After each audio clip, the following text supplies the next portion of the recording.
Hello and welcome to Tank and Amphy News. Today we are doing a book review. This one is Fairchild Republic A-10 Thunderbolt 2, the Warthog Ground Attack Aircraft by Peter C. Smith.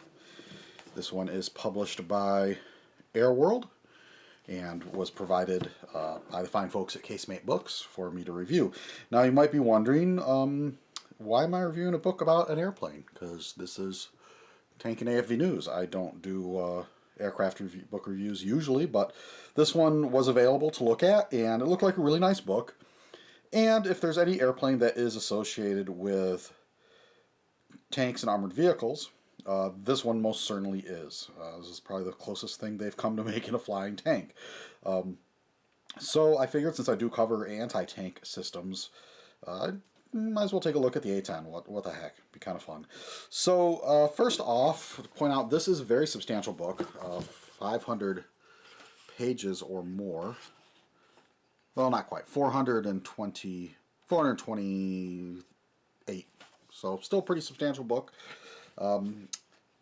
35 pounds in the UK, 59.95 in the US. Although I looked it up on Amazon, for instance, and it was selling for significantly less. It was more like 40, a little over 40 bucks. Definitely not a cheap book, but also a very substantial book, and probably is going to have more information about the A-10 than most people are ever going to need. So certainly for myself, not being an aircraft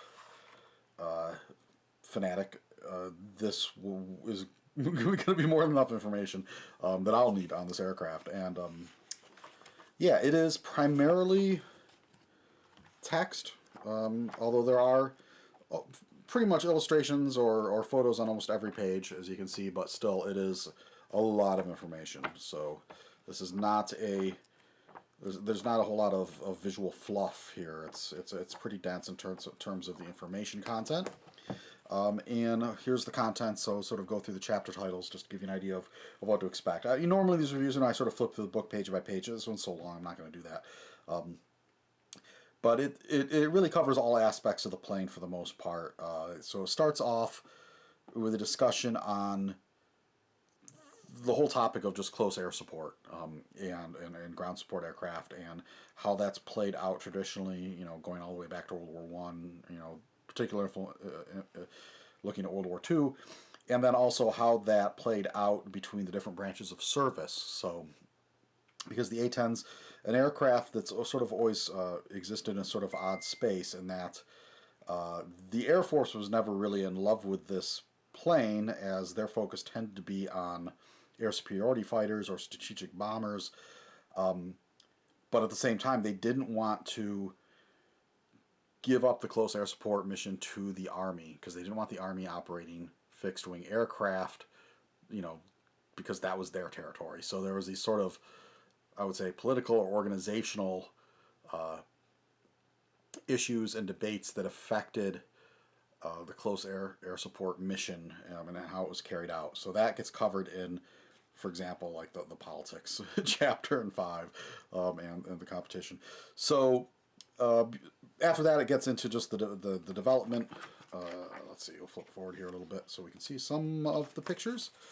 So it goes through some of the different attempts over the years to here there's Pierre Sprey, who's a pretty famous or notorious figure in military development circles, because he was part of the military reform movement, I would say, in the 70s and 80s, responsible for like the F-16 fighter and also the A-10.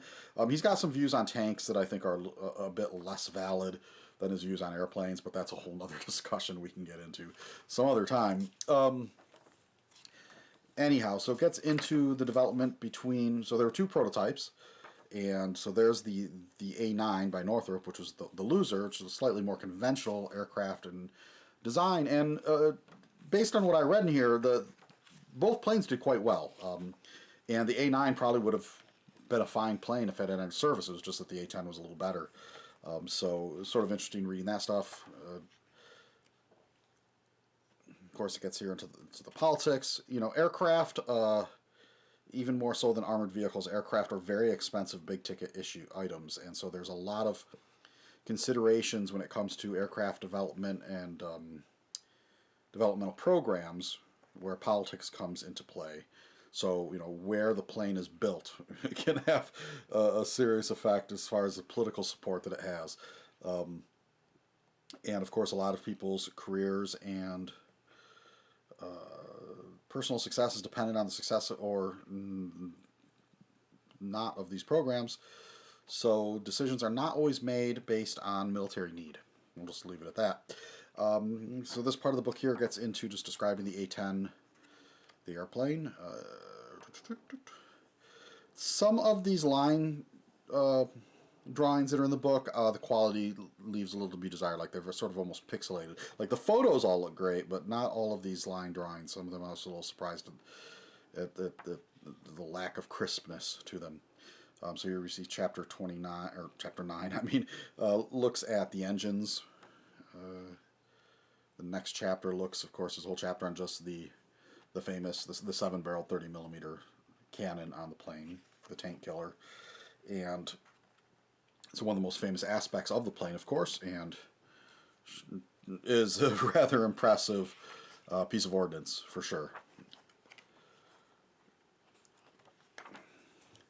And then, of course, it goes into a fairly long section here on just the different ordnance loadouts that the plane can carry. And then, of course, it gets into initial deployment, production, and then tactics, as well as the plane's introduced in the 80s. Again, you can see here some of the sort of different mission descriptions. And, of course, so this chapter, Flying the Missions, looks at some of the different mission types, lists of the different units that operated the plane over the years. And of course, from there we start to get into the history of it in service. So, most famously, we have the Gulf War. So you can see examples of some of the carnage that these planes wrought on the Iraqi army, particularly Iraqi armored forces, where the A-10 was one of the most successful anti-tank weapon systems operated by the U.S. in that theater. And of course, then after that, it goes into other missions that the A-10's been used into, as well as, obviously, it was used in the later Iraq wars and Afghanistan, and that's described in here as well. And just for sake of brevity, keep flipping through here. By the end of the book here is the list of existing airplanes that you can go see. And this is not a comprehensive list, and he says so, because not all of the ones that are on display in the country are in this list, but there's quite a few. It's sort of surprising how many actually there are. As you can see, there's quite a few different listed. Oddly enough, the last time I saw an A-10 in person was at the Russell Military Museum just north of Chicago, and that one's not listed here, although that plane's in pretty rough shape. As in, that place is sort of part museum, part junkyard, I hate to say, but it's kind of fascinating. And then, of course, we have the Endnotes and list of all the different acronyms and what they mean, because anytime you're talking about a military program of this scale, you're going to have lots of acronyms coming into play. And so that's basically it. So 400 and some pages, everything you'll probably ever want to know about the A-10. As far as the writing style, the author, for the most part, it's pretty good. He definitely has a bit of a bias that comes through. And, you know, I think it's